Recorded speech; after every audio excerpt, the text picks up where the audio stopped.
Sometimes the voice that saves your life isn't the one inside your head. It's the one that overhears your pain and refuses to let you face it alone. The thing about planning to end your life when you're 17 is that you think you're being so mature and logical about it. But really, you're just a kid who doesn't know how to ask for help. If there was such a thing as insider trading for mental skills, you just found the spot. Mental skills are the cheat code to life that no one's talking about.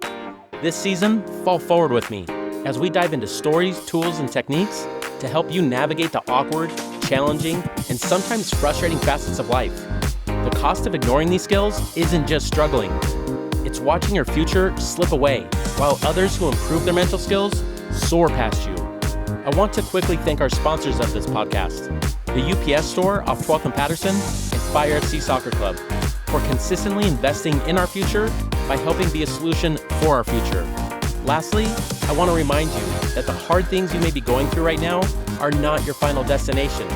Everything you're going through will soon turn into everything you went through. Don't forget, without rain, nothing grows, and all broken colors still color.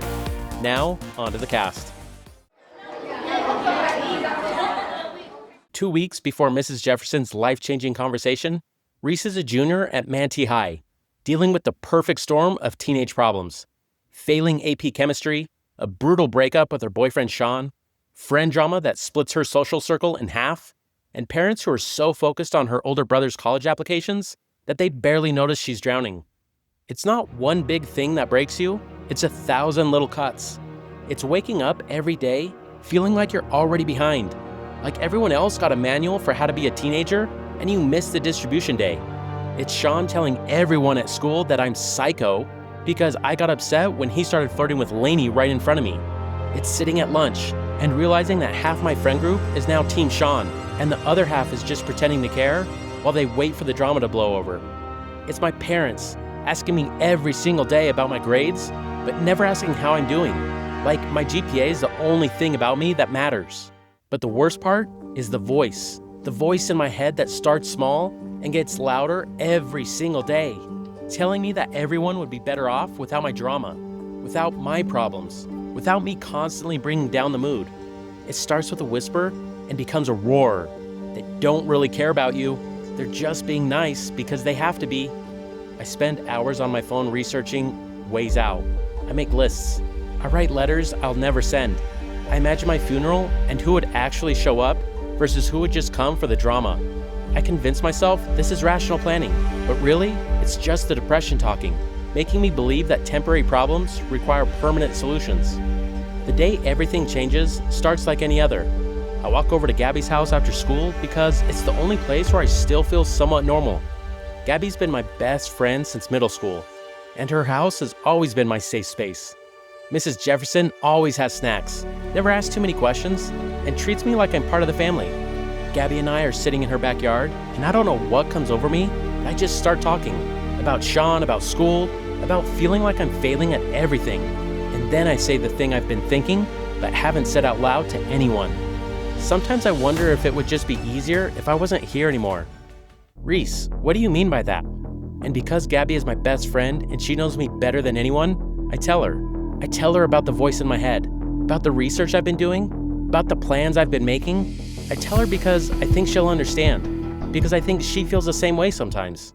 But Gabby doesn't understand. She gets this look on her face that I've never seen before. Not judgment, but something like fear mixed with confusion. Reese, she says quietly, I need you to promise me you won't do anything stupid.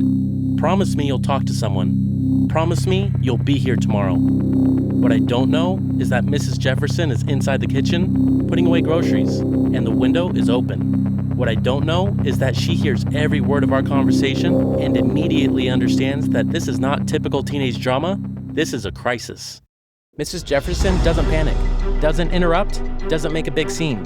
Instead, she does something that changes the trajectory of my entire life. She listens. She hears me tell her daughter that I don't see the point of being alive, and she starts formulating her own plan to show me why life is worth fighting for. That night, Mrs. Jefferson calls a family friend who's a therapist for some advice on how to best handle the situation. She does some additional research, makes another call to someone who was recommended to her, and prepares for the conversation that she hopes will save my life. 2 weeks later, sitting in that same backyard, Mrs. Jefferson tells me about Gabby's childhood cancer diagnosis, about the 4 years of fighting for life, about the nights they didn't think she'd survive, about the strength it takes to choose life when your body is betraying you. And suddenly, I understand that while I've been planning to throw away the life I was given, my best friend has been quietly and genuinely grateful for every single day she gets to live. While I've been researching ways to escape my problems, she's been living with the knowledge that life is fragile, precious, and worth fighting for, even when the fight is hard. That conversation saves my life. Not because it makes my problems disappear, but because it gives me perspective. It shows me that the temporary pain I'm feeling doesn't need a permanent solution. It teaches me that asking for help isn't weakness, it's strength. I have a hard and uncomfortable conversation with my parents, and we come up with a plan to work through my challenges together. If you or someone you know is struggling with thoughts of suicide, please reach out for help. Call or text 988 to reach the 988 Suicide and Crisis Lifeline, or text the word HOME to 741-741 for the crisis text line. Both are free, confidential, and available 24/7. Your life has value. Your story isn't over, and there are people who want to help you write the next chapter. Sometimes the voice that saves your life isn't the one inside your head. It's the one that overhears your pain and refuses to let you face it alone. Building mental skills isn't just about handling stress or bouncing back.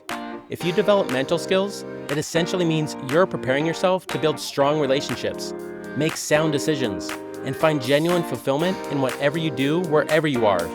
The most expensive thing you can buy is conventional wisdom. The most profitable thing you can sell is your own potential. Remember, you're always just one choice away from a new beginning, and a single commitment away from a new life. The 2026 version of you is waiting.